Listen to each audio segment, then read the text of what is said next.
கர்த்தருக்கு ஸ்தோத்திரம். ஆண்டவருக்கு மகிமை உண்டாவதாக.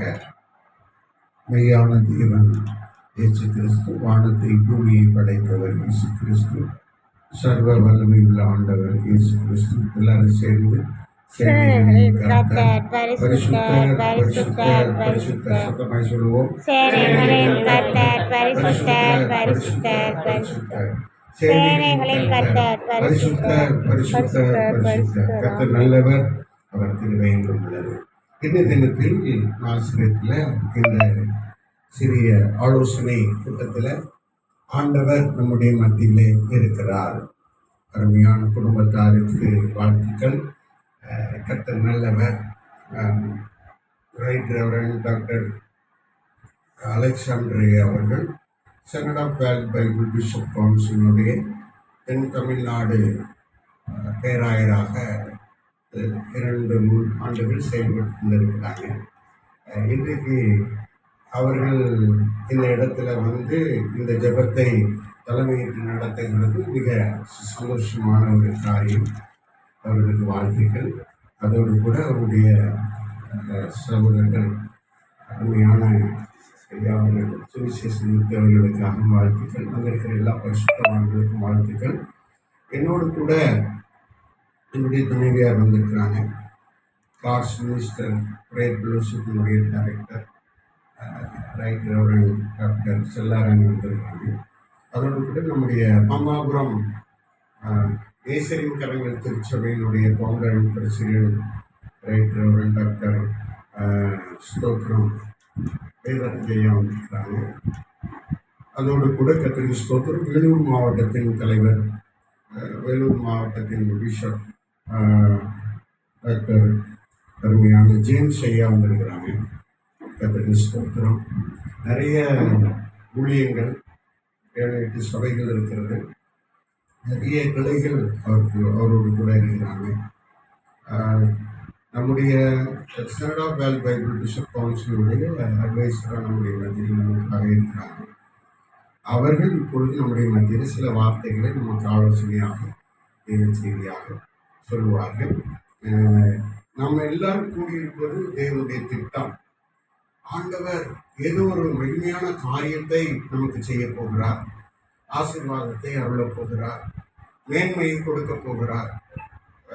நம்மெல்லாம் கூடுவது ரொம்ப அபூர்வம். ஆனால் தேவன் நம்மை சிறப்பாக கொண்டு வந்து இந்த இடத்திலே நிறுத்துகிறார். மிக மகிமையான ஒரு காரியம். இது நல்லவர். நாங்கள் காலையில் 3 மணிக்கெல்லாம் பெறப்பட்டோம். அதிகாலையில் சென்னையில் 3 மணிக்கெல்லாம் பெறப்பட்டோம். ஆனால் வந்து இடையில டயர் அடிச்சிச்சு பஞ்சர். அதை சரி பண்ணி ரெடி பண்ணி வரதுக்கால ஒரு 1.5 மணி நேரம் லேட்டு. கேஸு ஃபில் பண்ணுற இடத்துல ஒரு 1 மணி நேரம் லேட்டு. டிராஃபிக்கில் ஒரு 1.5 மணி நேரம் லேட்டு. அந்த 3 மணி நேரம் நாங்கள் லேட்டு. இல்லைன்னா நாங்கள் 4 மணிக்கு இங்கே வந்திருக்க முடியும். ஆனால் எல்லா தடைகளையும் உடைத்து கர்த்தர் கொண்டு வந்திருக்கிறார். எல்லா மகிமையும் அவருக்கு. எல்லாரும் கரங்களை தட்டி ஆண்டவருக்கு மகிமை செலுத்துவோம். தொடர்ந்து நம்மை ஆசீர்வதிப்பாராக. இந்த ஸ்தலத்தையும் இந்த வீட்டையும் வந்திருக்கிற அனைத்து பரிசுத்த தேவ ஊழியர்களையும் பரிசுத்த தேவ பிள்ளைகளையும் கர்த்தர் ஆசீர்வதிப்பாராக. கர்த்தர் நன்மையானதை தருவார். இப்பொழுது வேலூர் மாவட்டத்தினுடைய தலைவர் டாக்டர் ஜேம்ஸ் ஐயா அவர்கள் சில வார்த்தைகளை செய்தியாக நம்முடைய மத்தியிலே கொடுத்து ஆசீர்வாதம் ஜெபம் பண்ணுவாங்க. அதன் பிறகு ஆசீர்வாதத்தை நம்பிக்கை. கர்த்தருக்கு ஸ்தோத்திரம். எல்லாரும் கரங்களை தட்டி ஆமென். ஹல்லேலூயா ஹல்லேலூயா ஹல்லேலூயா ஹல்லேலூயா. இந்த நாளில் இந்த உலகத்தினுடைய பயங்கரமான ஒரு போராட்டம், வேதனை, துக்கம், ஆடுதல் மத்தியில் இப்படி ஒரு ஜெபங்கள் கூட்டங்கள் நடக்கிறது. பெரிய சந்தோஷம். இப்படியும் அவருடைய வார்த்தைகளை உணர்ந்து இருக்கிற பிள்ளைகளை ஒரு நாள் நம்ம ஆண்டவர் கைவிட போவது இல்லை இல்லையா? இன்றைக்கு ஒரு ஆலோசனை அப்படின் போது ஃபுல்லாக அவர் மேலே நம்பிக்கை வைக்க வேண்டாம்.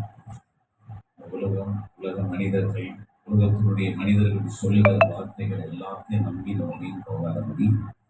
நாசில் சுவாசமுள்ள மனுஷனை நம்புவதை பார்க்கலாம் கர்த்தருடைய பெயரில் பற்றுதலாக இருப்பதே ரொம்ப நலமானது இல்லையா? எவ்வளோ பெரிய விஷயமா இருந்தாலும் அவர்கிட்ட உட்காந்து கேட்டு பாருங்க, அவர் செய்ய வல்லவராக இருக்கிறார். இல்லையா? அதுதான் இந்த நாளில் சகோதரர் பேசினாங்க இல்லையா? அதுல இருந்து ஒரு சம்பவத்தை நான் எடுத்துக்கிறேன். மத்திய எழுதின சுவிசேஷம் 5ஆம் அதிகாரம் இந்த 3-4 அந்த வசனங்களை வாசிக்கும் போது, ஆவில் எளிமை உள்ளவன் பரலோக ராஜ்யம் அவனுடைய, ஆவிலே எளிமை உள்ளவன் பாக்கியவான், ராஜ்யம் அவனுடையது. அப்ப பரலோகம் எங்க இருக்கு? நாம் எல்லாம் நினைக்கிறோம்.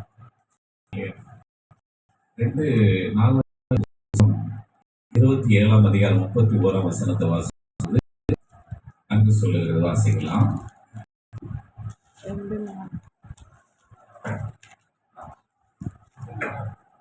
2:4 27:31 வசனம்.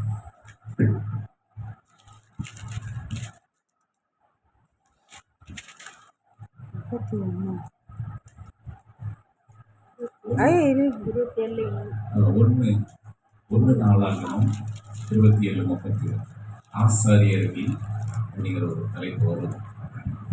ஆடுகளின் மேல் ஆசாரியனாகிய யாசீக்கும் விசாரிப்புக்காரனாக இருந்தார்கள். இவர்கள் எல்லாரும் தாவீது ராஜாவின் பொருள்களுக்கு விசாரிப்புக்காரனாக இருந்தார்கள்.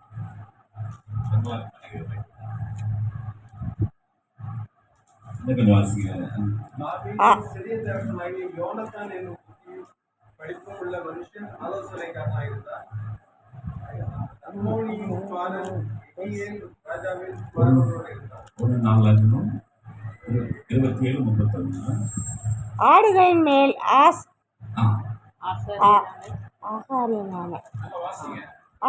மேல் ஆகாரியனான யாசீம் விசாரிப்புக்காரனாக இருந்தார்.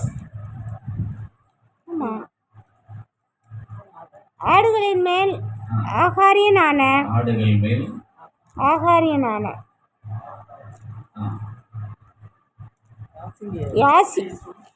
யாசீசும் விசாரிப்புக்காரனாக இருந்தார்கள். இவர்கள் எல்லோரும் தாவீது ராஜாவின் பொருட்களுக்கு விசாரிப்புக்காரராக இருந்தார்கள். தாவீதின் சிறிய தகப்பனாகிய யோனத்தான் என்னும் புத்தியும் படிப்புமுள்ள மனுஷன் ஆலோசனைக்காரனாக இருந்தான். அக்மோனியின் குமாரன் எகியேல் ராஜாவின் குமாரரோடு இருந்தான். அகிதோப்பேல் ராஜாவுக்கு ஆலோசனைக்காரனாக இருந்தான். அர்க்கியனான உஷாயி ராஜாவின் தோழனாக இருந்தான். பெனாயாவின் குமாரன் யோப். சரி, அங்கே நாம் பார்க்கும்போது அந்த 27ல் அந்த ஒரு வசனம் வரும். ஆசாரியர்கள் நாங்கள் சுகித்த ஜெபத்துக்கு அவர்கள் பரலோகத்திலிருந்து இந்த வாசத்திலிருந்து அவர்கள் உங்களுக்கு தெரியப்படுத்துகிறார் என்று சொல்லி அந்த பகுதியில் சொல்லும் அந்த வார்த்தை. அவர் பரலோக ராஜ்யம் என்பது இந்த ஸ்தலம். இந்த ஸ்தலத்தில் செய்யப்படுகிற ஜெபம் என் கண்கள் பார்த்தவைகளும் என் காதுகள் கேட்கவைகளுமாய் இருக்கிறது அப்படின்னு சொல்லி பரலோக ராஜ்யத்துக்கு இன்னொரு சொல்லுறது திறப்பின் வாசல், அவருடைய முகம். திறப்பின் வாசல் என்பது அவருடைய முகம்னு சொல்லப்படுகிறது, அது வாசல் என்று சொல்லப்படுகிறது. இந்த நாளில நாம் அந்த பரலோக ராஜ்யத்தை நமக்கு கொடுத்துருவார் ஆண்டவர். ஆவில எளிமை உள்ளவன் பாக்கியவான், பரலோக ராஜ்யம் அவர்களுடையது. அப்ப அந்த ஆவில எளிமை உள்ளவனா இன்னைக்கு நம்ம காணப்பட வேண்டும். அல்லேலூயா. நான் பெரிய ஊழியக்காரன், பெரிய எனக்கு இருக்குது, நான் இப்படி அப்படி அப்படிலாம் சொல்லி நாம் பெருமையை பாராட்டாதபடி அந்த ஆவில எளிமை உள்ளவன் பார்க்க. அதனாலதான் ஆண்டவர் நம்ம இந்த 12 பேர் கால கருணதுக்கு காரணம், நான் ஆவில பரிசுத்த எல்லாத்துலயும் நான் ஒரு எளிமையா இருக்கிறேன் அப்படின்னு சொல்லி அந்த இடத்துல அங்க வாசிக்கிறது பார்க்கிறோம். அப்ப அந்த ஆவில எளிமை உள்ளவன், ஏழை எளியத்தை கெட்ட விளைவை அனாதை பட்டினியா இருக்கிறவர்கள் எல்லாம் மீறி செய்ய வேண்டும் என்று சொல்லி இந்த நாளில் நமக்கு சொல்லுது. இந்த ஊழியங்களில நாம் அப்படி போகும்போது நிச்சயமா மற்றவர்கள் மத்தியில நாம் கேவலமாக இருந்தாலும் கூட ஏழ்மையா இருந்தாலும் கூட, உயர்வு இல்லாத இருந்தாலும் கூட, நம்மளை ஆண்டவர் உயர்த்தி இந்த ஊழியத்தின் மத்தியில் நம்மளை பல விதத்தில் ஆசீர்வதிக்கிற ஒரு தெய்வனாக இருக்கிறார். அப்போ அந்த ஆவில எளிமை காணப்பட வேண்டும். ஒரு ஆராதனை செய்தாலும் ஒரு எளிமை காணப்பட வேண்டும். என்னை விட ஆராதனை செய்கிறவர்கள் யாரும் இல்லை, என்னை விட பாடுகிறவர்கள் யாரும் இல்லை, என்னை விட பிரசங்கிக்கிறவர்கள் யாரும் இல்லை என்றெல்லாம் சொல்லி இராதபடி ஒரு நாள் எலியா சொல்லுவார், 450 தோப்பு விக்கிரக ஆராதனை தீர்க்கதரிசிகளும் 400 விக்கிரக தீர்க்கதரிசிகளையும் நான் சந்தித்து அவங்களோட போராடி 400 பேரை நான் வெட்டி போட்டு வந்துட்டேன், எல்லாரும் செத்து போயிட்டாங்க, நான் மட்டும் வந்தேன்னு சொல்லுவார். அப்போ ஆண்டவர் சொல்லுவார், எலியா, உன்னை போல 7000 பேர் தீர்க்கதரிசிகள் நான் வைத்திருக்கிறேன். அல்லேலூயா. நீ ஒன்றும் பெருசா எடுத்துக்காதுன்னு சொல்லுவார். அதே மாதிரி பேதுரு சொல்லுவான், எல்லாரும் மறுதளித்தாலும் நான் உங்களை என்ன பண்ண மாட்டேன். அப்போ ஆண்டவர் சொன்னாரு, நீ தான் முதலாவது மறுதளிப்ப. அப்ப இதுல பாத்தீங்கன்னு சொன்னா அந்த பெருமையானது இருக்குது, என்னை விட வேற யாருமே இல்லை. இதைதான் இந்த இடத்துல நான் சொல்கிறார், ஆவில எளிமை உள்ளவன். அப்ப நம்ம சொல்லிக்கூட, என்னை விட 7000 பேர் இருக்கிறாங்க, என்னை விட பேசுறதுக்கு பிரசங்கிக்கிறதுக்கு என்னை விட ஊழியம் செய்யறதுக்கு 7000 பேர் இருப்பாங்க இந்த உலகத்துல, நான் ஒன்றும் பெரிய ஆள் இல்லை அப்படின்னு சொல்லி இந்த ஆவில எளிமை உள்ளவன் பாக்கியவன் சொல்லப்படுகிறது. அதுக்கு ஒரு வசனம் ஒன்று கொடுக்குறாரு, தேவனுடைய வேத வசனம் சொல்லுகிறது. சங்கீதம் 51:17. சங்கீதம் 51:17. தேவனுக்கு ஏற்கும் பலிகள் நொறுங்குண்ட ஆவிதான், தேவனுக்கு ஏற்ற பலிகள் நொறுங்குண்ட ஆவிதான், நொறுங்குண்ட ஆவிதான். தேவனே, நொறுங்குண்டதும் நறுங்குண்டதுமான இருதயத்தை நீர் புறக்கணியீர். நொறுங்குண்டதும் நறுங்குண்டதுமான ஆவியை நீ புறக்கணியீர். அப்ப இங்கு அந்த ஆவியில எளிமை உள்ளவன், அந்த ஆவியில எளிமை உள்ளவன் வந்து இந்த மாதிரி கூட்டங்கள்ல சபைகளில் உட்கார்ந்து ஜெபிக்கும் போது ஆண்டவர் அவருடைய வேதனை துக்கங்களை கேட்டு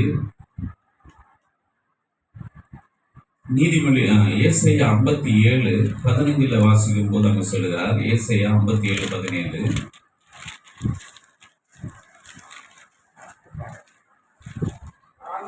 பொருளாசை என்னும் அக்கிரமத்தின் நிமித்தம் கடும் கோபமாகி அவர்களை அடித்து நான் மறைந்து கடும் கோபமாகி இருந்தேன். தங்கள் மனமான போய்க்கு மாறுபாடாய் நடந்தார்களே. இந்த பைபிள் வாசிக்க என்ன சொல்லுது பாருங்க. 57:15. நித்தியவாசியும் ஏசாயா 57:15.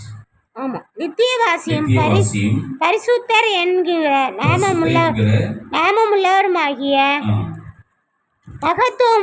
மகத்துவமும் உன்னதமானவர் சொல்லுகிறார், உன்னதத்திலும் பரிசுத்த ஸ்தலத்திலும் வாசம் பண்ணுகிற நான் பணிந்தவர்களின் ஆவியை உயிர்ப்பிக்கிறதற்கும் நொறுங்கினவர்களின் இருதயத்தை உயிர்ப்பிக்கிறதற்கும் நொறுங்குண்டு பணிந்த ஆவியுள்ளவர்களிடத்திலே வாசம் பண்ணுகிறேன். அப்ப எளிமையான ஆவி, இந்த ஜெபத்துக்கு நாம் போகணும், ஜெபத்துல கலந்து கொள்ளணும், அந்த கூட்டத்துல கலந்து கொள்ளணும், ஆலயத்துல கலந்து கொள்ளணும்னு சொல்லி அந்த எளிமையோடு சனிக்கிழமை நாம் ரெடியாகி அந்த இடத்துக்கு போகும்போது உங்களுடைய ஆவி அந்த வேதனை துக்கத்தோடு இருக்கிறது.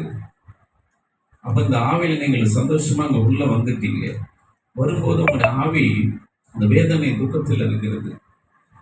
துக்கத்தில் இருக்கும்போது ஆண்டவர் அந்த ஜெபங்களை கேட்டு ஒரு கதறலை வேதனைகளை கேட்டு அந்த இடத்துல அந்த ஊழியத்தில் அந்த ஸ்தலத்துக்குள்ள மிகப்பெரிய ஒரு விடுதலை கொடுப்பார் என்று சொல்லிதான் அந்த இடத்துல சொல்லுகிறார். அப்ப அந்த ஆவி நொறுங்கொண்டு வேதனையோடு வரும்பொழுது இந்த வார்த்தைகளை ஜெபங்களை கேட்டு இந்த ஆவியில பெரிய சந்தோஷம் உண்டாகிறது.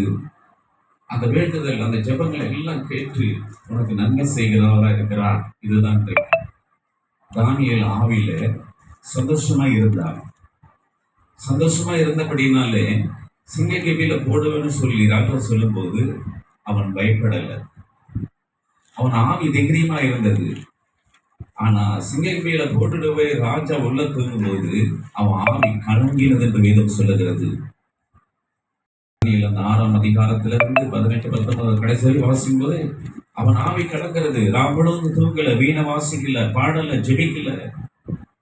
அவன் வேதனையோடு இங்கும் அங்குமா அடைந்து கொண்டிருக்கிறான். அவன் ஆவி அலங்கோலம் பண்ணுகிறது. அந்த ஆவியில் அவனுக்கு துக்கம் வருகிறபடினாலே அவன் சரீரம் படுக்கல, அவன் மூச்சு சோர்வடைகிறது, வேர்வை வருகிறது, அவனுக்குள்ள ஒரு பயம், அவனுடைய அந்த சரீரம் முழுவதும் வித்தியாசமாகிறது.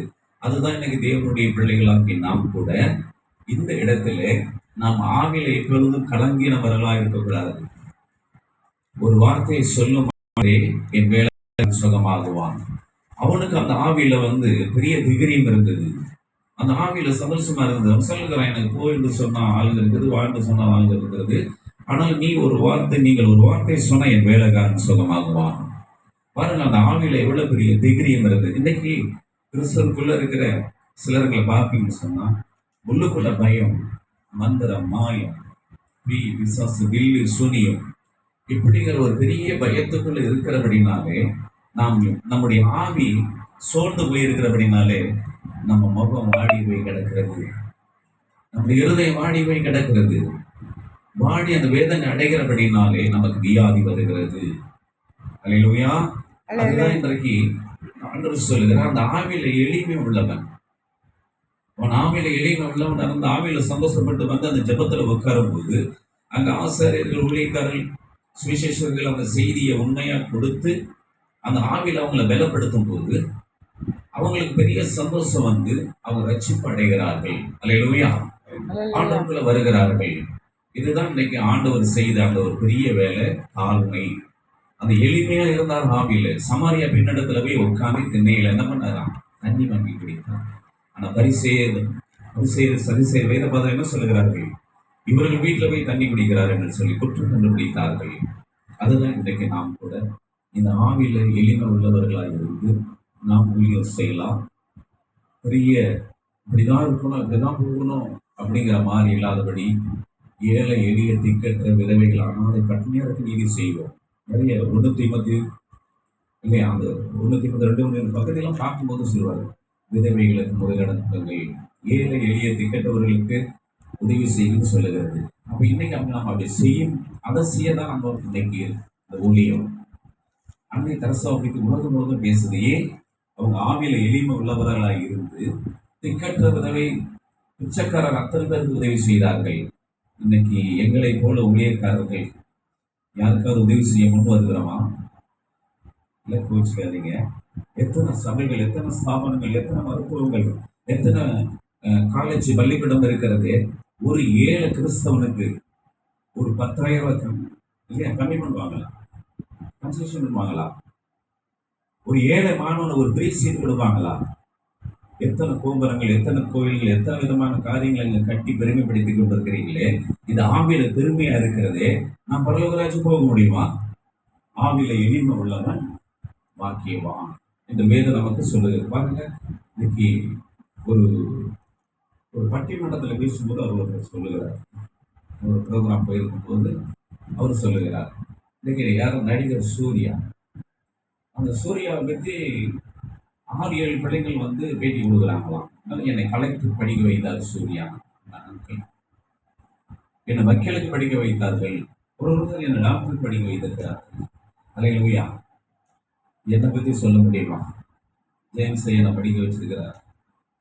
பணம் இருக்குது, வசதி இருக்குது. இன்னைக்கு கிறிஸ்தவர்கள் ஏன் இன்னைக்கு கிறிஸ்தவம் வளராத இருக்குது? ஏன் கிறிஸ்தவ இன்னைக்கு வளராத இந்த காரணத்தில் இருக்கிறது? காரணம் கேட்டீங்கன்னா, நாம் ஏழைக்கு உதவுவது இல்லை. அல்லேலூயா. இவ்வளவு கஷ்டப்பட்டு உழுதளவுக்கு வந்திருக்கிறாங்க. ஏன்? இந்த வார்த்தையை கொண்டு போய் எல்லாருக்கும் சொல்லுவோம் இல்லையா? அதுதான் இன்னைக்கு இந்த இடத்துல கூடியிருக்கிற நீங்க, ஊழியம் செய்கிற நீங்க, கர்த்தர் உங்களை பார்த்து சொல்லுகிறார், வருகைக்கு முன்பதாக நம்மளை எடுத்து எல்லாம் பயன்படுத்த போகிறார். இல்லையா? ஆவில எளிமை உள்ளவர்கள் அதை பயன்படக்கூடாது. இந்த ஆவில திகிரிமா இன்னைக்கு இந்த 10,000 எப்படி கொடுக்கலாம்னு சொல்லி அப்படியே பயந்து திருந்து தூக்கம் வராத போயிடக்கூடாது. என் ஆண்டவர் எப்படி எனக்கு செய்வார் என்ற திகிரித்தோடு தோணும். அல்லேலூயா. இந்த கடனை எப்படி நாம் தீர்க்க முடியும்னு சொல்லி பயந்து ஆவில கலங்கி போய் நீ தூங்காதபடி இருந்துடக்கூடாது. என் ஆண்டவர் இந்த கடனை எப்படி தீர்ப்பார் என்று சொல்லி நம்ம ஆவில திகிரியம் உள்ளவர்களாக இருக்கும் போது தூக்கம் வரும். இல்லையா? பசி எடுக்கும், சாப்பிட முடியும். இதுதான் சாத்ராக், மேஷாக், ஆபேத்நேகோ 3 பேருக்கும் இருந்தது. இதுதான் சாத்ராக் மேஷாக் ஆபேத்நேகோ அக்கினியில போட்டுட்டு உள்ள போய் ராஜாவால தூங்க முடியல. அந்த ஆவி வேதனை அடைகிறது, கலக்கம் அடைகிறது. இன்னைக்கு கர்த்தருக்கு விரோதமான காரியங்களை செய்து ஏழைக்கு உதவாதபடி ஆவியில நீ பெருமைப்படுத்தி என்னை விட வேற யாரும் என்று சொல்லுகிற நமக்கு இந்த ஆவி கலங்கி கொண்டிருக்கும். ஒரு சரீரம் வேதனைப்பட்டு ஒரு சரீரம் பார்க்கறதுக்கு அகோரமா இருக்கும். அல்லேலூயா. அதான் சொல்லுகிறார். உபாகமம் 32ஆம் அதிகாரம் 24 வாசித்தா கர்த்தருடைய வார்த்தை அங்க எப்படி சொல்லுது பாருங்க. உபாகமம் 32 வாசித்தா அவர்கள் பசியினால் வாடி எரிபந்தமான உஷ்ணத்தினாலும் கொடிய வாதையினாலும் மாண்டு போவார்கள். துஷ்ட மிருகங்களின் பற்களையும் தரையில் ஊறும் பாம்பின் விஷயங்களையும் அவர்களுக்குள் அனுப்புவேன். வழியில் பட்டயமும் உள்ளே பயங்கரமும் வாலிபனையும் கன்னிகையும் குழந்தையும் நரைத்த கிழவனையும் அளிக்கும். எங்கள் கை உயர்ந்ததென்றும் கர்த்தர் இதையெல்லாம் செய்யவில்லை என்று அவர்கள் பகைஞர் தப்பினம் கொண்டு சொல்வார்கள். நான் சத்ருவின் விரோதத்திற்கு அஞ்சாதிருந்தேன், ஆனால் நான் அவர்களை மூளைக்கு மூளை சிதறடித்து. ஆமென். அல்லேலூயா. இதெல்லாம் கர்த்தர் செய்யல. நீ பாருங்க, வாலிபுல இருந்து குழந்தைகள் வரைக்கும் வெட்டுறாங்களா இல்லையா? நேற்று கூட ஏன்னா செய்த பேட்டில் பார்த்தீங்களா என்ன நடக்கும்? பட்ட பகல வெட்டி போட்டாங்க திமுக பிரமுகரை சென்னையில். பேப்பரில் பார்த்தோம், டிவியில் பார்த்தோம். எல்லாம் கேமரா இருக்கிறதுனால சிசிடிவி கேமரா இருக்கிறதுனால எல்லாம் அவ்வளவு தெரியுது இல்லையா? இதெல்லாம் நடந்துட்டு இருக்குது இல்லையா? குழந்தைகள் கூட நடந்துட்டு இருக்கு இல்லையா? அவர்தான் இன்னைக்கு ஆண்டவர் இந்த இடத்துல சொல்லுகிறார், நீங்க ஆவியில எளிமை உள்ளவர்களாக இருந்து இந்த ஆவியில திகிரியை படித்து இந்த ஆவியில வேத வசனங்களை வைத்து நீங்கள் திகிரிமா இருக்கும்போது நம்ம முகம் எப்படி இருக்குமா? முகம் பார்க்கும்போது நல்லா இருக்கும். அல்லேலூயா. நம்முடைய சரீரம் நல்லா இருக்கும், நம்ம நல்லா இருப்போம். நமக்கு வியாதி வராது, கஷ்டம் வராது, பிரச்சனை வராது. நம்முடைய ஆசீர்வாதம் மேலும் மேலும் மேலும் மேலும் ஆண்டோடு அந்த பெருக செய்வார். இதைதான் இன்னைக்கு இந்த ஆவியில எளிமை உள்ளவன் பாக்கியவான்.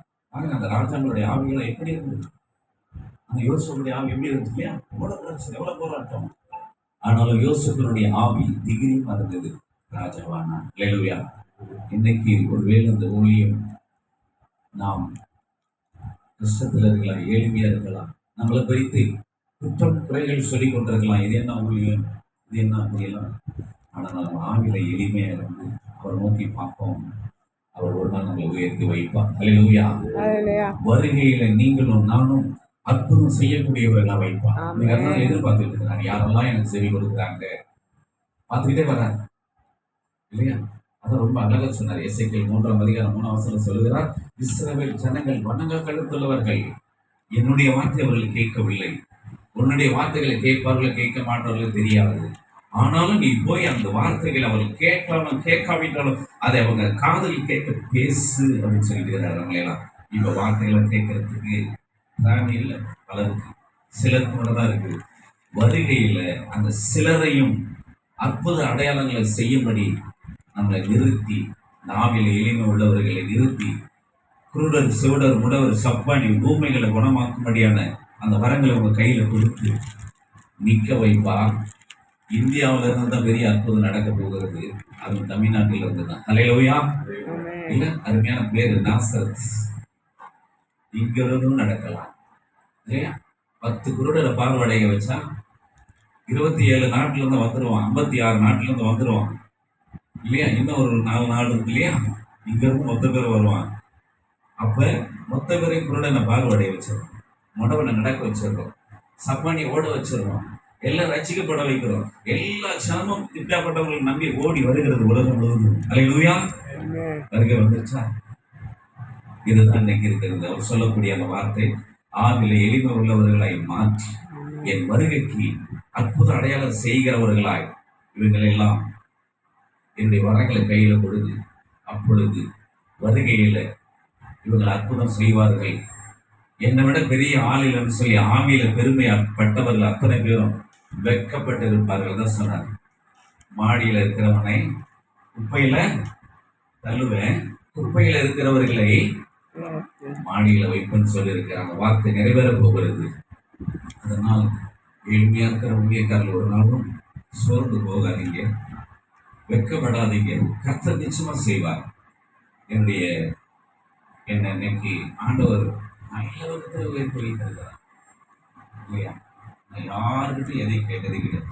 உட்காந்து முழங்கால் படிட்டு நான் ஜெபிப்பேன், கர்த்தர் எனக்கு செய்வார். 3 மாசத்துக்கு முன்பதாக முதியோர் இல்லம் ஆரம்பித்து 9 பேர் அனாதையாக கிடக்கிறவங்களுக்கு நாங்களே சாப்பாடு செய்து 3 வேலையும் கொடுத்து நாங்களே பேமெண்ட்லாம் செய்து கொடுத்தோம் இல்லையா? அந்த 3 மாசம் முடிஞ்சு 4வது மாசம் ஆரம்பிக்கும் போது லண்டன்ல இருந்து எனக்கு இல்லையா, எனக்கு உதவி செய்கிறன்னு சொல்லி என்னுடைய கர்ப்பன் ஐடி நம்பர் இப்பெல்லாம் அது ஃபஸ்ட்டு கரகட்டளை அது இருந்தாலும் அது மூலியமா எங்களுக்கு பணங்கள் அனுப்பி வைக்கிறாங்க. அல்லேலூயா. சரியான கணக்கோடு கூட செய்கிறோம்.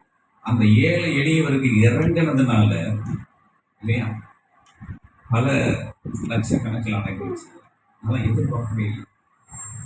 இதுதான் இன்னைக்கு உங்களை என்னைய ஆண்டவர் ஆசீர்வதிப்பார், எல்லாம் செய்வார்.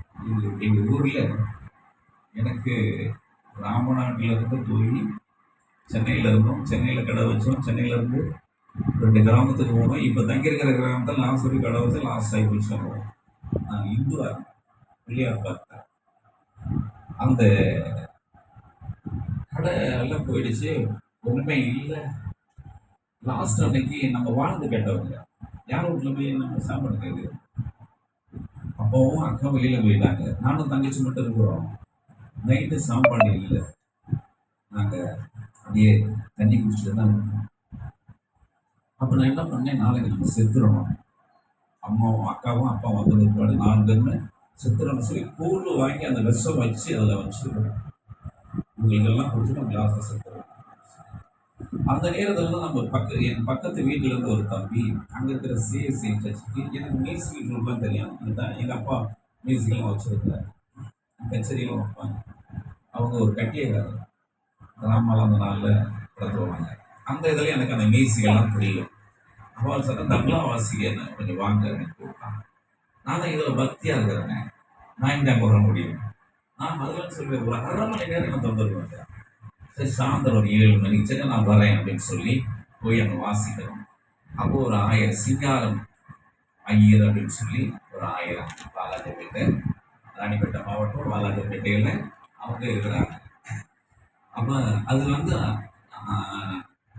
1980 அது நடந்த சம்பவம். அப்போ அவங்க பேசிகிட்டு இருக்கிறாங்க, நான் பாட்டெல்லாம் முடிஞ்ச ஒரு மாட நின்று கேட்குறேன். அவங்க பேச பேச பேச எனக்கு இந்த மரணம் என்கிற ஒரு ஆசை வெளியாகுது. வெளியே போயிட்டு ஏன் நம்ம சாகணும், மூட்டை தூக்கியாவது நம்ம என்ன பண்ணலாம், சம்பாதிச்சு நம்ம சாப்பிடலாம் அப்படின்னு சொல்லிட்டு அந்த இடத்துல அழுதுட்டு ஜெபம் பண்ணிட்டு இதெல்லாம் தூக்கி போட்டு வீட்டில் வந்து இவ்வளோ நாளாக எங்கள் கடவுளை கும்பிட்டேன், ஏசு கடவுள்னு அவர் சொன்னார். இந்த ஏசு கடவுள் காலையில் எனக்கு வேலை வாங்கி கொடுத்தீங்கன்னா உங்களை நான் கடவுளை ஏற்றுக்கிறேன். படுத்து தண்ணி குடிச்சிட்டு சாப்பிட்றீங்க. காலையில் பார்த்தா ஒரு 7 மணிக்கு ஒருத்தர் வந்து வேலைக்கு வர இடம் எங்கே கம்பெனி தருவாங்க வா அவ்வளோ அதர் கம்பெனி. அங்கே போனால் எனக்கு வேலை கொடுக்குறாங்க. அவங்க நான் சொன்னேன், நான் பேண்ட்டு போட்டுருக்குறேன், அவங்க அந்த தண்ணிலாம் விட்டாங்களா எப்படி இருக்குன்னு. இல்லை நீ அப்படியே வாடா, பேண்ட்டோட வாடா போனேன். போகும்போது அங்கே ஒரு நல்ல வேலை கொடுத்தாங்க. 1 மணிக்கு எல்லாம் சாப்பாடு போயிட்டாங்க. நான் ஒரு 5 மணியில் ஒரு 5 நிமிஷம் லேட்டாக போனால் தான் நாளைக்கு வேலை தரலாம்னு சொல்லி அங்கே இருக்கிற ஃபேன் லைட்லாம் ஆஃப் பண்ணிவிட்டு அப்படியே மறந்து நான் பண்ணிக்கிட்டே நான் வேலை செஞ்சுக்கிட்டே இருக்கேன். மறுபடியும் மக்கள் தங்கச்சி கம்மியாக இருக்குது, நம்ம இந்த நிலைமையில் ஆகிட்டுன்னு சொல்லி என் கூட வேலை செஞ்சாலும் சரி ஓட்டி செய்யலான்னு போயிட்டேன். அப்புறம் அந்த 2 மணிக்கு வந்து அந்த சூப்பர்வைசர் கேட்குறாரு, ஏன் 10 மணி நீங்கள் வேலை சாப்பாட்டுக்கு போகலையாளான்னு கேட்டேன். அவன் நான் சொன்னேன், சார் எங்களுக்கு சாப்பாடு இல்லை, அதனால் அப்படியே வேலை செய்யணும் அப்படின்னு சொல்லிட்டேன். அவர் போயிட்டார். 3 மணிக்கு வந்து என்னை கூப்பிட்டு கேண்டீனில் சாப்பாடு பற்றி சாப்பிடுன்னு சொன்னார். அவர் சாப்பிடும்போது எனக்கு தங்கச்சி ஞாபகம் வந்துச்சு. சரி சாப்பிட்டு முடிஞ்சிருச்சு. அதே மாதிரி எல்லாரும் 5 மணிக்கு வீட்டுக்கு வந்துச்சு, எல்லாம் போயிட்டாங்க. ஒரு 5 நிமிஷம் லேட்டாக போகலான்னு சொல்லி வந்து சூழ்நிலைகள் இங்கே வாடா தம்பி அப்படின்னாரு. நைட் வேலை சரியான செய்கிறேன் சார், ஆனால் இப்போ வந்து வீட்டுக்கு போய் அரிசிலாம் வாங்கி கொடுத்துட்டு வந்துட்டு வந்து செய்கிறேன். அப்போ எல்லாருக்கும் 6 ரூபா தான் கூலி, எனக்கு 10 ரூபா எழுதி கொடுத்தாங்க. 10 ரூபா கையில் கொடுத்தாங்க. வந்து 5 ரூபாய்க்கு படி அரிசி 2,000 ரூபா, மீதி 2,000 ரூபாய்க்கு எல்லாம் காய்கறிகள் 5 பைசா 10 பைசாவுக்கு எல்லாம் வாங்கி கொண்டு வந்து வீட்டில் கொடுத்துட்டு 5 ரூபா வச்சுட்டு நான் கூட்டிகிட்டு போயிட்டேன். அப்படி தான் என்னை இன்னும் அதில் பெரிய கதையெல்லாம் இருக்குது. இப்படி தான் என்னை கடவுள் உயர்த்தினான். அன்னையிலேருந்து அவரை நான் படிச்சுட்டேன். அதன் பிறகு எங்கள் அக்கா வந்தாங்க. ஒரு வாரம் பொறுத்தது அந்த இதெல்லாம் நான் எடுத்து போட்டுட்டு எஸ் நான் போட்டா வைக்க போகிறேன். என்னடா சொல்கிறேன்? ஆமாக்கா அப்படின்னு சொன்னேன். ஆனாலும் அவங்க கொஞ்சம் இருவா இருந்தாங்க, அப்பாவும் இருந்தாங்க. இல்லைப்பா அப்படின்னு சொல்லி அதெல்லாம் எடுத்து வச்சுட்டு ஒரு ஜீசஸ் ஃபோட்டோ வச்சுட்டு அதில் வணங்க ஆரம்பித்தோம். அப்போ நான் போய் சேரும்போது செப்டம்பர் மாதம். அந்த ஜனவரிக்கு எல்லாருக்கும் போனஸ் கொடுக்குறாங்க. எனக்கு ஒரு போனஸ் கொடுத்து 750 ரூபா கொடுக்குறாங்க. அந்த 750 ரூபாய் கொண்டு வந்து இன்னைக்கு நான் திறப்பி மாதம் ஜெப வீடுன்னு வச்சுருக்கிற இடத்த 750 ரூபா 5 சென்ட் அன்னைக்கு வாங்கினேன். வாங்கி அந்த வீடை கட்டுறதுக்கு மறு மாதத்துலேயே 3000 ரூபாய் கவர்மெண்ட் லோன் கொடுத்துச்சு, ஃப்ரீ லோன். இதுதான் என் வாழ்க்கையில் நடந்திருக்கு. அதன் பிறகு நான் கடவுளை தேடினேன் இல்லையா. தேடிட்டு அவன் மோகன் சமைக்கிறதுல ஒரு வருஷம் இருந்து வேலை செஞ்சு விட அங்கே இருப்போம். அவங்களோட ஊழியம் பண்ணிட்டு இருந்தோம். அதெல்லாம் நடந்துட்டோம். அதன் பிறகு நான் கர்த்தர்கிட்ட அந்த வரங்களை வல்லமை பெற்று அந்த ஊழியத்தில் இறங்கி என்னுடைய செய்தி வெளியில் போகணுமானது நான் சொன்னேன். உங்ககிட்ட உலகம் முழுவதும் நான் பிரசங்கம் பண்ணி தான் சொன்னேன். எனக்கு அது ஒரு கவலையாக இருந்தது. நான் இதுக்குள்ளே தானே பேசிகிட்டு இருக்கிறேன் அப்படின்னு சொல்லி இன்றைக்கு ஒரு ஐயா மூலியமாக இல்லையா அந்த டிவியில் போய் அந்த செய்தி ஆராதனை பாடல் பட்டிமன்றம் இன்னைக்கு செய்தி எல்லாம் லண்டன் ஸ்ரீலங்கா எல்லாம் போய் அங்கே இருந்தெல்லாம் எனக்கு கடிதம் வாட்ஸ்அப்பில் எல்லாம் கடிதம் எழுதுறாங்க இல்லையா. எழுதி அவங்களாம் அன்றைக்கி சந்தோஷம். அப்போ எனக்கு இந்த சத்தியம் வெளியே போயிடுச்சுன்னு சந்தோஷம். எனக்கு நான் வெளிநாடு போகணுன்னா கூட என் சத்தியம் வெளியே போயிடுச்சு. என்னை நிறைவேற்றினதா இல்லையா. இதுதான் ஆவிலே எளிமையுள்ளவன் பாக்கியவான் அவன். ஆமாம், பரலோக ராஜ்யம் நிச்சயமா நீங்கள் ஆவியில் அவரை ஏற்று எளிமையாக இருந்து பாருங்க, எளியவர்களுக்கு செய்யுங்க. அதுதான் சொல்கிறாங்க. ஒரு சூழ்நிலை சொல்கிறாங்க. ஒரு விஜய் டிவியிலேருந்து ஒரு பொண்ணுக்கு தாய் மாமன் சீர் செஞ்சாராம் ஒரு நடிகர் விஜயகாந்தோடைய சின்ன மகனா. நம்ம கிறிஸ்தவர்களை பற்றி யாரும் சொல்ல முடியுதா? கோச்சிக்காதீங்க. பல இடத்துக்கு செய்கிற போகிறங்கிறது விஷயம் வேறு. நாம் சொந்தமாக செய்யணும். அண்ணனுக்கு எத்தனை ஊழியை வச்சுருக்கிறாங்க ஸ்தாபனம். அந்த ஸ்தாபனத்துக்குள்ள என்ன இன்னைக்கு அனாதை இருக்கிறாங்க.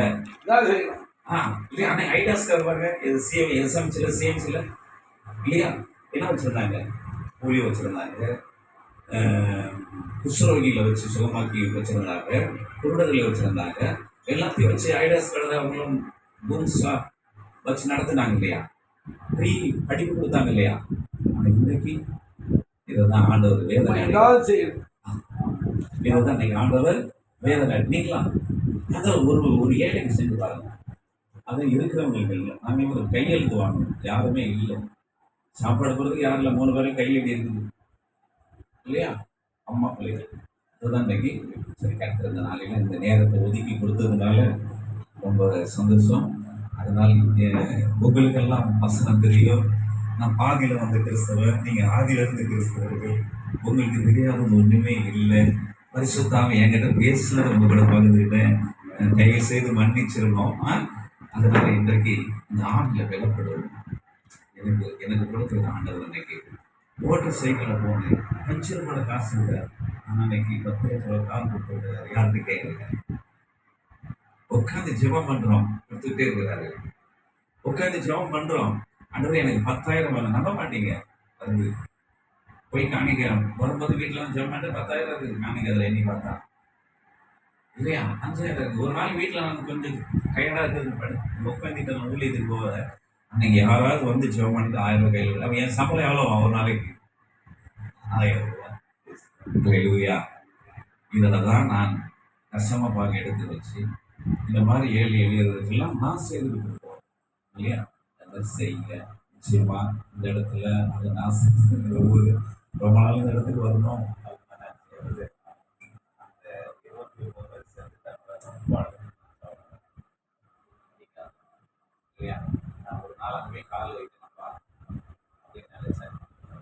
இன்னைக்கு வர்றதுக்கு முன்னாடி ஒரு கனவு கண்டனை டைம் இல்லை, நாளைக்கு அதை நான் சொல்றேன். கர்த்தர் இந்த நேரத்தை கொடுத்து என்னை இந்த ஆசீர்வாதமான செய்திகளை கொடுக்கும்படியாக அழைத்த எல்லா ஊழியக்கார பிள்ளைகளுக்கும் உங்களுக்கு யாருக்கும் நன்றி தெரிவித்துக் கொண்டு நன்றி அருமையான ஒரு தீர்க்க தரிசனமான செய்தியை கொடுத்திருக்கின்ற கைத்தட்டி ஆண்டவர் தோத்திரம் பண்ணுவோமா? உன்னை காத்தவர் காப்பார் இன்றும் இனிமேல் காத்திடுவார். கலங்காதே மகனே காத்திடுவார். கலங்காதே மகளே காத்திடுவார். இஸ்ரவேலுக்கு வாக்குப்படி இன்ப காணான் அளிக்கவில்லையோ? இஸ்ரவேலுக்கு வாக்குப்படி இன்ப காணான் அளிக்கவில்லையோ? இம்மாட்டும் இவர்களை நிர்மூலம் செய்வதென்று பின்னும் இறங்கவில்லையோ? இல்லையோ இல்லையோ இல்லையோ மனசாபம் கொள்ளவில்லையோ? மனசாபம் கொள்ளவில்லையோ? காப்பா உன்னை காப்பார். காத்தவர் காப்பார் இன்றும் இனிமேலும் காத்திடுவார். கலங்காதே மகனே காத்திடுவார்.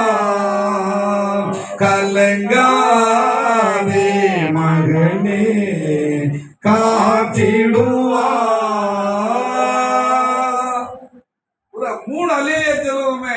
அல்லேலூயா அல்லேலூயா அல்லேலூயா. ஐயா சொன்ன வசனம் தீர்க்க தரிசன வசனம்.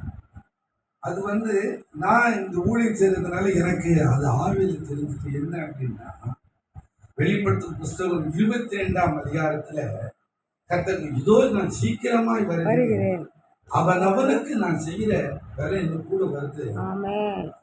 14 வசனம் அந்த வசனத்தை வாசிக்க பார்க்கணும். நீதி செய்கிறவன் சீக்கிரமாய் வருகிறேன், அவனுடைய கிரியைகளின்படி அவனுக்கு நான் அளிக்கும் பலன் என்னோட கூட அவனுக்கு நான் அளிக்கிற பலன் என்னோடு கூட வருகிறது. நான் அன்பாவும் மேல சார் மேல அநியாயம் செய்கிறவன் இன்னும் அநியாயம் செய்கிறவன் இன்னும் அநியாயம் செய்யணும். அசுத்தமாய் இருக்கிறவன் இன்னும் அசுத்தமாய் இருக்கிறவன் இன்னும் அசுத்தமாய் இருக்கட்டும். நீதி உள்ளவன் இன்னும் நீதி செய்யட்டும். நீதி உள்ளவன் இன்னும் நீதி செய்யட்டும். ஆமென். பரிசுத்தம் உள்ளவன் இன்னும் பரிசுத்தம் உள்ளவன் இன்னும் பரிசுத்தமா அந்த நீதி செய்யணும் அப்படின்னு சொல்லி நீதின் மேல் பசுதாகம் உள்ளவர்கள் பாக்கியவான்கள். பரலோக ராஜா அவர்களோட ஐயா சொன்னது நம்ம வந்தது இவ்வளவு பேருக்கு பேசணும். ஐயா சொன்னார் சாட்சி, நான் ஒரு இந்து இருந்து இப்படி ஒரு பிஷப்பா கொண்டு வந்திருக்காங்கன்னா எங்க நாகராஜன் பிரதர் இன்னைக்கு தொடப்படணும். அவங்க நாகராஜன் பிரதர் இப்பவும் நாகராஜன் பிரதர் தான் இருக்கிறாங்க. செய்தி எனக்கு ரொம்ப டேஸ்டா இருந்து அப்படின்னு தொடுதல் இருந்தா பேதர் பிரசங்கிக்கும் போது 3000 பேர் ரட்சிக்கப்பட்டார்கள். இன்னைக்கு ரட்சிப்பு இல்லை, செய்தி இருக்குது. ரட்சிப்பு ஒரு 10 நிமிஷம் சாட்சி சொன்னாலும் எங்க நாகராஜன் இது போதும், இது மதி, நிர்மாத்திரம் மதி, நிர்மாத்திரம் மதி, நிர்மாத்திரம்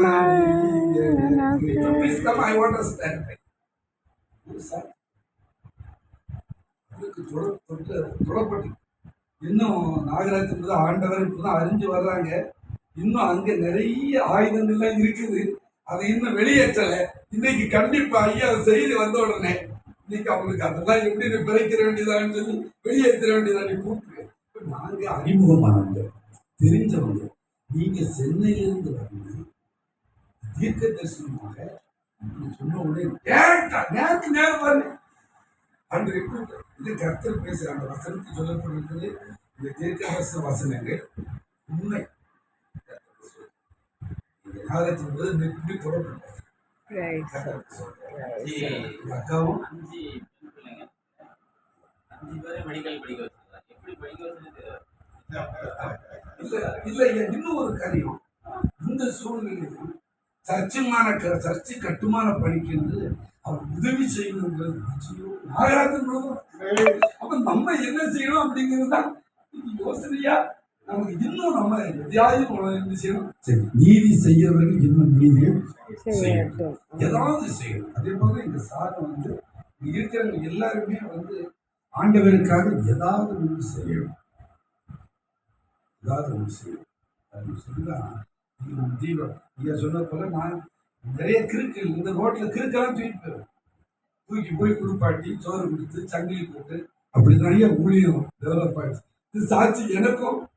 நான் நினைச்சேன் இனி நம்மளுக்கு இந்த கிறுக்கெல்லாம் எங்க போய்கிட்டு தொடர்ந்து ரோட்ல கிடக்கல, ரோட்ல தூக்கிக்கிறோம். ரோட்ல கிடக்கு எவ்வளவு எந்த ஜாதி எந்த மதம் இருந்தாலும் அப்படி 4 பேர் நம்மகிட்ட இருப்பாங்க. தூக்கிட்டே போயிடும். தூக்கி கொண்டு வந்து குளிப்பாட்டியா ட்ரெஸ் எல்லாம் பேண்ட் எல்லாம் கிளீனா பாப்போம் போட்டிருந்தா போட்டுரும். தம்பி அந்த சாட்சின்னு சொன்னோம். அதே இன்னும் நாம் இதை செய்வோம் என்று சொன்னால் கர்த்தர் இன்னும் காரியங்களை நமக்கு செய்வார். இது 2 பேரும் உங்களுக்கு 2 சார் இது பிஷப் ஐயா பார்த்துட்டே இருக்கிறான். அவங்க வீடு தான் பேருந்து சென்னையில. கர்த்தருக்கு சொல்றார். நம்முடைய மகளுடைய ஒரு மேரேஜுக்காக நாங்கள் ஜோம் பண்ணிட்டு இருந்தோம். எங்க சாருடைய தம்பியோட மேரேஜுக்காக ஜோம் பண்ணிட்டு இருந்தோம். 2 கணேசனும் பார்க்கறதுக்கு சென்னைக்கு போயிருக்கும், பார்க்க முடியல. இங்க 2 பேரும் தாண்டாச்சு.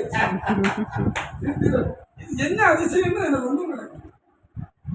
நானும் பிஷப் ஐயாவும் போவா வேண்டாமா, நம்ம எப்படி போறது, நீ கஷ்டப்பட்டு நைட்ல அந்த கார் எடுத்துட்டு போய் ரொம்ப கஷ்டப்பட்டு சார் பிஷப் ஐயா அங்க பார்க்கும்போது சர்ச்சு வீடு அந்த பாப்பா எல்லாம் பார்க்கும்போது ரொம்ப சந்தோஷம். நம்ம தம்பிக்கு இது ரொம்ப சூட்டா இருக்குமே. ஆனா சார் வர முடியலன்னு நினைச்சிட்டு இருந்தேன். இன்னைக்கு 2 பேரும் ஒரே சேர்ல பக்கத்துல இருக்க ஆண்டவர் உதவி செஞ்சிருக்கிறார். தேவனை இணைக்கின்ற காரியம், தேவன் செய்ய நினைக்கின்ற காரியம் எல்லாம் இப்படிதான் வந்து என்ன செய்யும், நிறைய அமையும். நம்ம நினைச்சது ஒரு பிரேயர் மாதிரி செய்வோம் அப்படின்னு நினைச்சா இன்னைக்கு ஆண்டவர் சீரத்து காரியங்கள்லாம் பார்க்கும்போது எனக்கு ரொம்ப சந்தோஷமா இருக்கிறது. இந்த வசனத்தின்படி ஆண்டவருக்காக ஏதாவது செய்ய வேண்டும் ஒவ்வொரு நாளும் என் இயேசு ராஜாவுக்கு. ஏதாவது செய்ய வேண்டும் ஒவ்வொரு நாளும் என் இயேசு ராஜாவுக்கு. ஐயா சொன்னது தீர்க்க தரிசனம். 21 லட்சம் ரூபாய் காணிக்க சபை கட்டுவதற்கு என்று ரெடி பண்ணி ஒரு சேர்த்து பாஸ்டர் ஐயாட்ட மாதிரி எல்லா பெந்தோஸ் பாஸ்டரும் அவங்க தனியா வந்து இது பண்றாங்க. இந்த சிஎஸ்சி ஆர்சி எல்லாம் ஸ்தாபனங்கள்ல இருக்குது. இந்த பெந்தோஸ் மட்டும் அவங்களுக்கு நீ தனி அவங்க பேருக்கு எழுதி வச்சுட்டு சர்ச்சை கட்டிட்டு அவங்க காலத்துக்கு பிறகு அந்த பிள்ளைகள் எல்லாம் ஒண்ணு விற்குது, ஒண்ணு எதையாவது ஒண்ணு செய்து பெரிய பிள்ளைக்கு சாபத்தை சம்பாதிச்சு வச்சுட்டு போறாங்க இந்த பாஸ்டர்கள். இதை நம்ம வந்து சொசைட்டி போல ஆக்கணும் அப்படின்னு சொல்லி ஒரு 7 பேரை ட்ரெஸ் ஃபார்ம் பண்ணி 21 லட்சம் ரூபாய் காணிக்கைன்னு பாருங்க. ஒரு காணிக்கை 2 காணிக்கை. இந்த காணிக்கைய வந்து நம்ம ஐயா போல ஒரு ஆளுக்கு கொடுத்து வச்சது.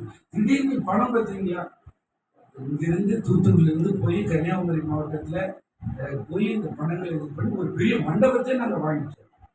மண்டபத்தை வாங்கின உடனே அதை வந்து ட்ரெஸ் ஃபார்ம் பண்ணும்போது அவங்க சொன்னாங்க இங்க உள்ள ஒரு ஆள் பேருக்கு அட்வான்ஸ் போடுவோம், முடிக்கும் போது சர்ச் பேருக்கு முடிச்சிடணும். சரிங்க நம்ம பிஷப் தையா போட்டுருங்க அப்படின்னு சொல்லிட்டு ஒரு பிரதர்ஸ் மேல போட்டோம். 21 லட்சம் அவங்க மேல அட்வான்ஸ்.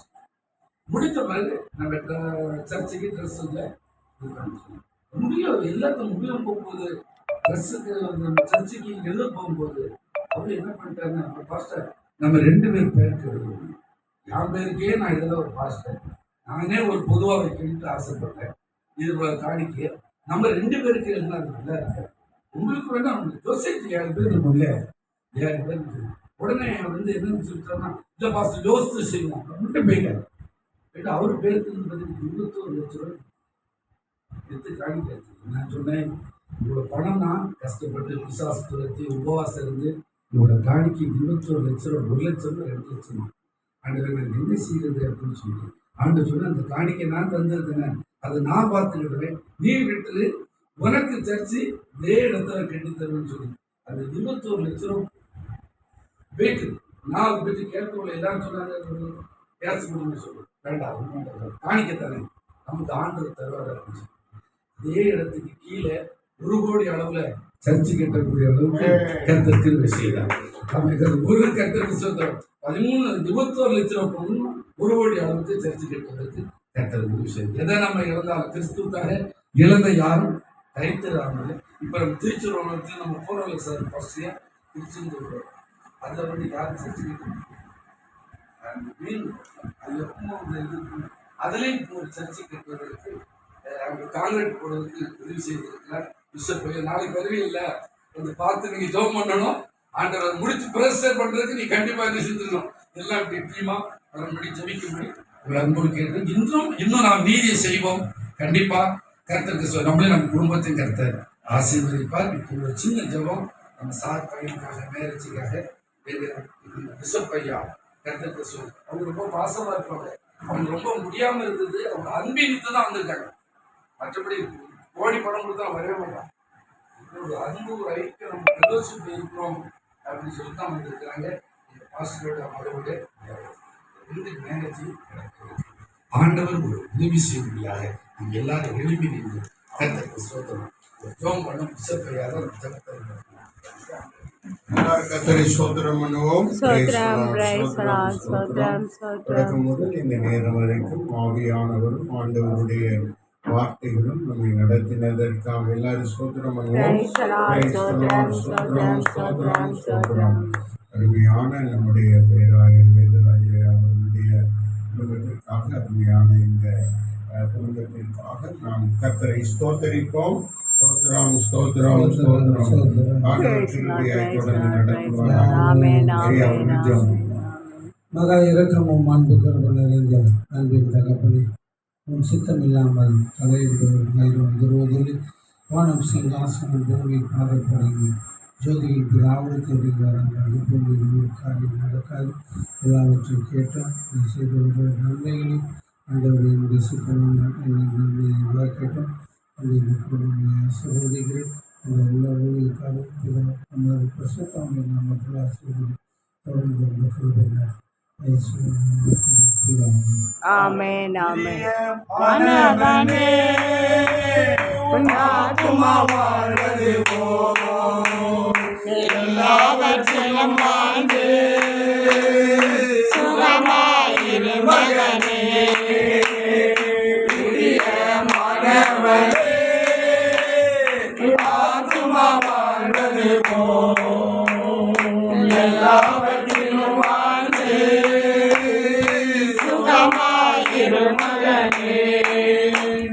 ஒரு ஜெபம், கடைசியாக ஒரு ஜெபத்தை எடுப்போம்.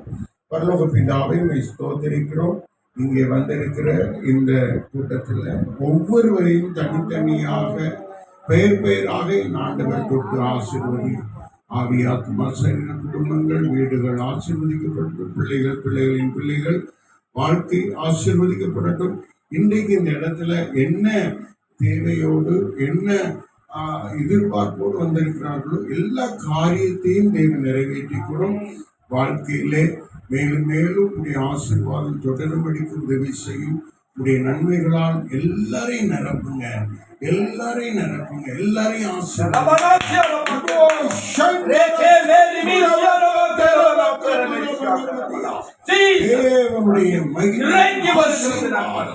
ஒவ்வொருவரையும் நிரப்பட்டும். குடும்பத்தை நிரப்பட்டும், குடும்பத்தின் பிள்ளைகளை நிரப்பட்டும். காரியங்களை ஆண்டவரை மேன்மையாய் நடத்தித்தான் தொடர்ந்து நடத்தின் ஆசீர்வாதங்களை பொருட்படுத்தும். இங்கே வந்து ஜெபித்தது நல்லது என்று சொல்ல ஒவ்வொருவருக்கும் கர்த்தருடைய கண்களிலே கிருபை கிடைத்து பெரிதான காரியங்கள் நடக்கட்டும், எண்ணி முடியாத அதிசயங்கள் நடக்கட்டும். இயேசுவின் நாமத்தில் ஜெபிக்கிறோம் பிதாவே. ஆமென். எல்லாரும் சேர்ந்து சொல்வோம். ஆத்மாவே கர்த்தரை ஸ்தோத்திரி. உம்முடைய பரிசுத்தமான ஸ்தோத்திரி. ஆத்மாவே கர்த்தரை ஸ்தோத்திரி. கர்த்தர் செய்த சகல உபகாரங்களை மறவாதே. நம்முடைய கர்த்தராகிய இயேசு கிறிஸ்துவின் கிருபை பிதாவாகிய தேவனுடைய அன்பும் சுத்தமும் ஐக்கியம் நம் அனைவரோடும் உலகத்தில் உள்ள பரிசுத்தவான்களோடும் நம்முடைய இந்த வீட்டார் யாவரோடும் வந்திருக்கிற அனைத்து பரிசுத்த தேவ பிள்ளைகளோடும் என்றென்றைக்கு கூட இருப்பதாக. எல்லாருக்கும் ஸ்தோத்திரம். கர்த்தருடைய ஆசீர்வாதங்களை காண்பிச்சு